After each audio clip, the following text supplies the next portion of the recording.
Birinchi savolning javobi quyidagicha. Bizda masala berilgan. Masalada sana yozilayotgan paytda, misol uchun 1-mart yozilayotgan paytda 2005-yil yoziladigan bo'lsa, 010305 ko'rinishda yoziladi va bunda qanaqa xossa bor deydigan bo'lsa, raqamlar, toq raqamlar o'sib borish tartibida joylashgan mana. 1 3 5. Ketma-ket toq raqamlar qatnashgan. Va bizga aytilishicha, mana shu asrda, ya'ni 2000-yildan 3000-yilgacha nechta mana shu qonuniyatga asoslangan, ya'ni ketma-ket toq raqamlar ishlatiladigan sanalar yozsa bo'ladi deyilyapti. Birinchisi bu 1-mart 2005-yil, keyingisi 030507, keyingi sana 050709, keyingisi 070911, keyingisi 091113. E'tibor beradigan bo'lsak, 12 oy mavjud o'zi, 11-oy bu oxirgisi bo'ladi. Ya'ni keyingisi yana 01 bo'lib takrorlanadi. Ya'ni bunda sanaydigan bo'lsak, 5 ta bu A javobim bor. Ikkinchi masalaning javobi quyidagicha. Sinfda 10 ta o'quvchi bor. 8-mart bayramida 80 ta atirgul olib kelinganda va qizlarga baravar bo'lib berilgandan keyin 3 ta atirgul ortib qoldi. Xo'p, nechta o'g'il bola bor deyilyapti. Demak, 80 ni qizlar soniga bo'lganimizda 3 qolishi kerak. Bu degani 80 dan 3 ni ayiradigan bo'lsa 77. Ya'ni qizlar soni 77 ga bo'linadigan son bo'lishi kerak. 77 ga bo'linadigan son bu 7 va 11. Biz qizlar sonini 11 deya olmaymiz, chunki o'zi 10 nafar o'quvchi bor. Demak, qizlar soni 7 ta, 10 ta o'quvchi bo'ladigan bo'lsa, 3 tasi o'g'il, bu D javobda turibdi. Uchinchi savolning javobi quyidagicha. Bizga 6 ta sharchalar berilgan. Navbat bilan bittalar sharchalarni olishimiz kerak va eng katta 5 xonali va eng katta 4 xonali va eng katta 3 xonali sonlarni hosil qilib, shularning yig'indisini hisoblashimiz kerak. Dastlab mana bu zanjirdan birini oladigan bo'lsak, 43526 5 xonali son hosil bo'ladi. Endi mana shu 43526 dan yana bitta raqamni olib tashlab, kattaroq 4 xonali son hosil qilishimiz kerak. Bu 3. Ya'ni 3 ni olib tashlaydigan bo'lsak, 4526 hosil bo'ladi. Keyin endi 3 xonali son hosil qilmoqchi bo'lsak, bundan 4 raqamni olib tashlasak, 526 son hosil bo'ladi. Bularning yig'indisi esa 48578 ga teng. Bu D javobda turibdi. To'rtinchi masalaning javobi quyidagicha. Bizga 3 ta shakl berilgan va bularni eng kichik kvadratchalarga to'ldirishimiz kerak. Ya'ni bunga 4 ta kvadratchani qo'yadigan bo'lsak, to'la kvadrat hosil bo'ladi. Bunga 5 ta, bunisiga esa 4 ta. X, Y, Z deb belgilab oladigan bo'lsak, qaysi biri har doim to'q son bo'ladi deyapti. D javobda Y plus Z turgan, bu har doim to'q son bo'ladi, chunki Y 4, Z 5 ga teng, yig'indisi esa 9 bo'ladi. Bu har doim to'q son. Bu D javobda turibdi. 5-chi masalaning javobi quyidagicha. Pushti va ko'klar katakchalarga A, B 2 xonali son yozilgan. Mana bu 4 xonali son va mana bu 4 xonali sonning farqi 1000 ga teng deyilyapti. Va C 3 dan katta bo'lgani uchun C A B 4 kattaroq 3 A B C dan. Demak, bularning ayirmasi 1000 bo'lishi uchun 4 dan nimani ayirsa 0 bo'ladi? Bu 4. Demak, C o'rniga 4 qo'yadigan bo'lsak, to'g'ri chiqadi. A va B ning ahamiyati yo'q qanday son bo'lishi.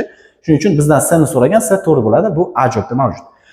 Xo'p, 6-chi savolning javobi quyidagicha. Barcha 2 xonali sonlarning yig'indisidan raqamlari takrorlanadigan 2 xonali sonlar yig'indisini ayirishimiz kerak. Ya'ni 10 dan 99 gacha bo'lgan sonlar yig'indisidan 11, 22, 33, 44, 55, 66, 77, 88 va 99 sonlar yig'indisini ayirib tashlashimiz kerak.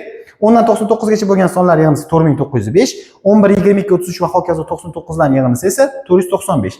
Ayirmasini hisoblaydigan bo'lsak 4410, yuzlar xonasidagi raqamni so'rayapti bizdan 4. Bu esa B javobda turibdi. 7-chi savolning javobi quyidagicha. 326 nafar o'quvchi bor. Mini avtobusga 18 ta ko'pi bilan o'quvchi sig'adi. Eng kamida nechta avtobus kerak bolalarni hammasini olib borishga?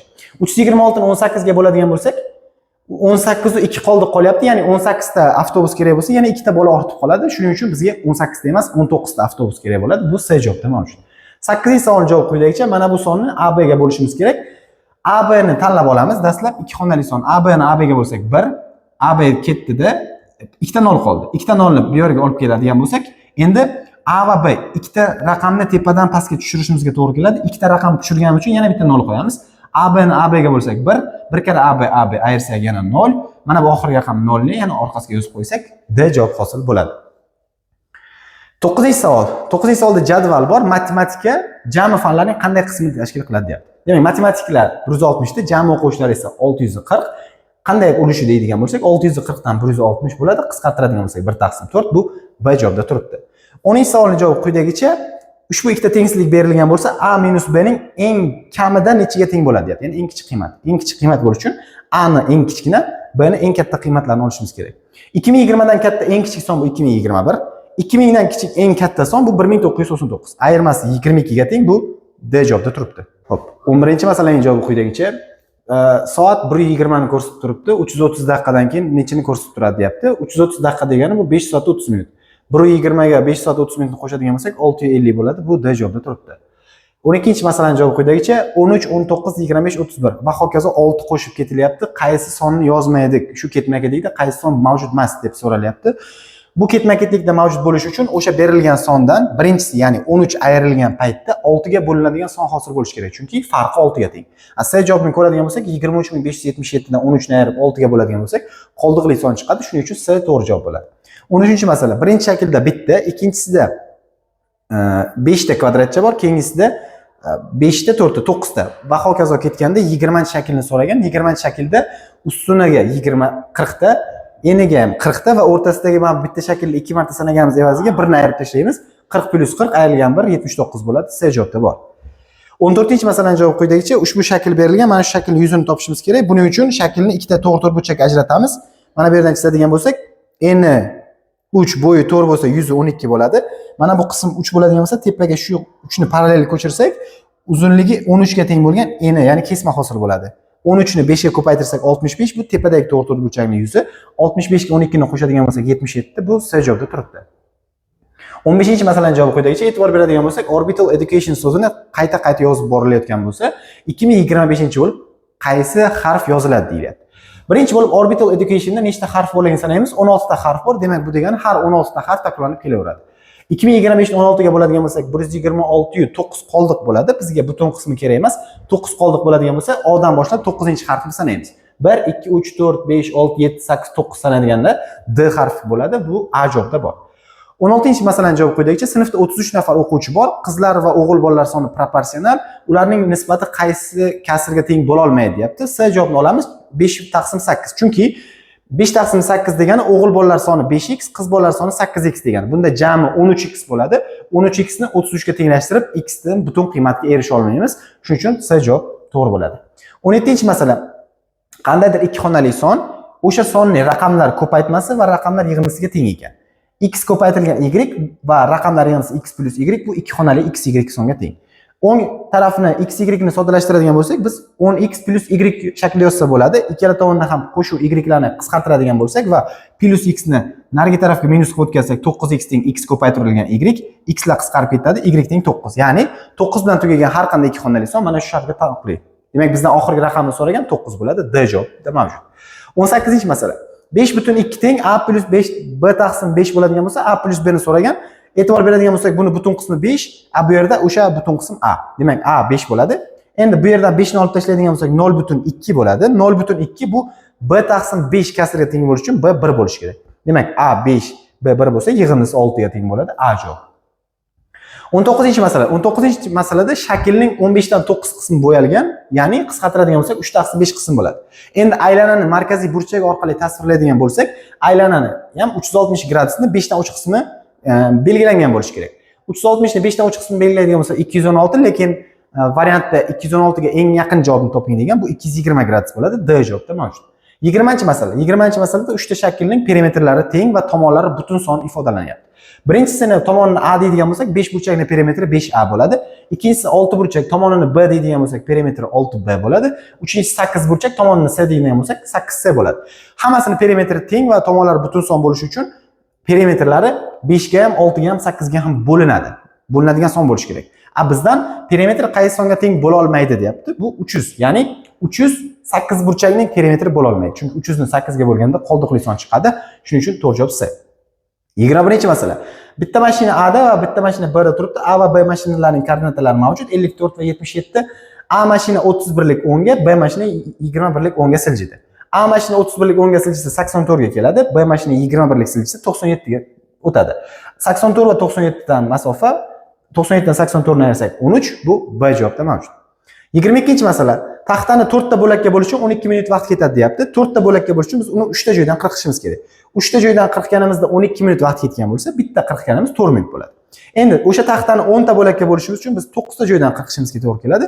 Bitta qirqganimiz 4 minut edi. 9 tasi 9 kere 4 36 minut bo'ladi. Bu C javobda mavjud. 23-savolning javobi quyidagicha. 5 litrli va 2 litrli banka bor. Bitta 5 litrli banka 10 ming so'm turadi, bitta 2 litrli banka 5 ming so'm turadi. Jami 25 litr suv oldik 55 ming so'm pulga. Bizga nechta 5 litrli bankadan ishlatilgan deb so'rayapti. Biz 25 litrni shunda ikkita qismga ajratishimiz kerakki, bittasi 5 ga, bittasi 2 ga bo'linadigan son bo'lishi kerak. Bu 15 va 10. Ya'ni 15 litrni 5 litrli bankalar orqali 10 litrni 2 litrli bankalar orqali olishimiz mumkin. Ya'ni 15 litr hosil qilishimiz uchun 3 ta 5 litrli banka kerak, 10 litr hosil qilishimiz uchun 5 ta 2 litrli banka kerak. Bizdan nechta 5 litrli banka so'ragan bo'lsa, demak to'g'ri javob 3 bo'ladi, C javob. 24-masalani javobi quyidagicha. 1 dan 15 gacha bo'lgan sonlar ko'paytmasi mana bu songa teng bo'ladigan bo'lsa, mana shu sonning chapdan boshlab hisoblaganda 5-raqamni topishimiz kerak. 1 dan 15 gacha bo'lgan sonlarni ko'paytirgan paytimizda A ning o'rniga 6 raqami to'g'ri keladi. Bu D javobda turibdi. 25-masalani javobi quyidagicha. Ushbu 3 ta tenglik berilgan bo'lsa, mana shu 3 ta tenglikdan yulduzcha, dumaloq va kvadratni o'sish tartibi yoki kamayish tartibida joylashtirishimiz kerak. Dastlab ikkita birinchi va ikkinchi qatorlarni ayirib tashlaydigan bo'lsak, yulduzlar qisqarib ketadi. Dumaloq ayrilgan kvadrat teng 1/4 dan 1/5 ni ayiramiz, bu 1/20 ga teng. Uchinchi qatori bilan yana sistema qilib qo'shadigan bo'lsak, kvadratlar qisqarib ketib, dumaloq ikkita dumaloq teng 1/20 qo'shilgan 1/6. Natija 13/60 ga teng bo'ladi. Bitta dumaloqni bu yerdan topadigan bo'lsak, 13/120 bo'ladi. Ya'ni 2 ni bu yerga bo'lish qilamiz. Bitta dumaloqni topganimizdan keyin 13/120 birinchi qatorga olib borib qo'yadigan bo'lsak, yulduzcha chiqadi. Bu 17/20. Uchinchi qatorga olib kelib qo'yadigan bo'lsak, kvadratni topishimiz mumkin bo'ladi. Buning uchun 1/6 dan 13/120 ni ayiramiz. Bu 7/120. Dumaloq, kvadrat va yulduzchalarni mana bu tartibda joylashtiradigan bo'lsak, bu javob A da mavjud. 26-masalaning javobi quyidagicha. Tenglama berilgan, biz tenglama yechishimiz kerak. Dastlab +5 ni o'ng tarafga ayirish qilib o'tkazamiz. 19 dan 15 ketsa 14. Endi 2 ni o'tkazamiz bo'luv qilib. 14 ni 2 ga bo'lsak 7. Endi -1 ni bu yerga o'tkazadigan bo'lsak 8. 2x teng 8 bo'lsa, x teng 4 bo'ladi. Bu B javobda mavjud. 27-masala. 27-masalada to'g'ri burchak ichi kvadrat va to'g'ri burchaklarga bo'lingan va ularning ba'zilarining yuzalari berilgan. Ya'ni 18, 30, 3 va 1.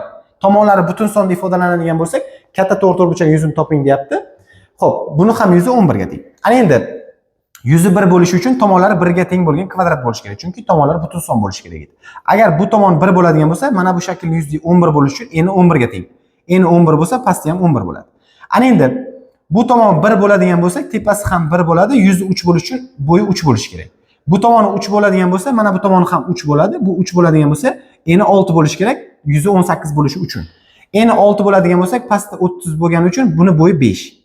3, 5 va mana bu tomoni 1 bo'lgani uchun bu tomoni ham 1 bo'ladi. Demak, to'g'ri burchakning bir tomonini topdik, bo'yini 3, 5, 1 yig'indisi. Endi enini topadigan bo'lsak, 6, 11, 1 yig'indisi 18 bo'ladi. Bu 9. 18 kira 9 qiladigan bo'lsak, yuzi 162 ga teng bo'ladi. Bu A javobda mavjud. 28-masalaning javobi quyidagicha. Doiraviy diagrammada televizor jami sarflangan vaqtning 25% ga teng deyilyapti. Demak, jami sarflangan vaqt bu yakshanba kuni, ya'ni 1 kun, 24 soat. O'shani 25% televizor ko'rish uchun sarflangan bo'lsa, 24 ni 25% ni topsak, bu 6 soatga teng bo'ladi. Demak, 6 soatini televizorga sarflagan. To'g'ri javob A. Xo'p. 29-masalaning javobi quyidagicha. Qaysi shaklni olib tashlaydigan bo'lsak, perimetr o'zgarmaydi deyapti. Bu J shakli bo'ladi. Chunki J shaklini hozir perimetrni hisoblayotgan paytimizda faqat ikkita tomoni qo'shiladi. Uni olib tashlagandan keyin yana baribir o'rni ikkita joy bo'sh qoladi, ya'ni ikkita kvadratcha. Shuning uchun J shaklini olib tashlaydigan bo'lsak, perimetr baribir o'zgarmaydi. Xo'p, 30-masala. 4 ta uzunliklar mavjud. 0,134 km, 56 ming cm, 310 ming mm va 1600 metr. Bularni o'sish tartibida joylashtiring deyapti. Biz hammasini bir xil o'lchov birligi, keling metrga aylantiradigan bo'lsak. 0,34 kilometrni metrga aylantirish uchun 100 ga 1000 ga ko'paytiramiz, 340 metr bo'ladi. Buni 1000 metrga aylantirish uchun 100 ga bo'lsak 560 metr bo'ladi. Buni metrga aylantirmoqchi bo'lsak 1000 ga bo'lamiz 310 metr, 1600 metr o'zi metrda turibdi. Endi bularni o'sish tartibida joylashtiradigan bo'lsak, eng kattasi 1600 metr, undan keyin 56 ming cm, undan keyin 0,34 kilometr, oxirida 310 ming mm bo'ladi. Bu C javobda mavjud.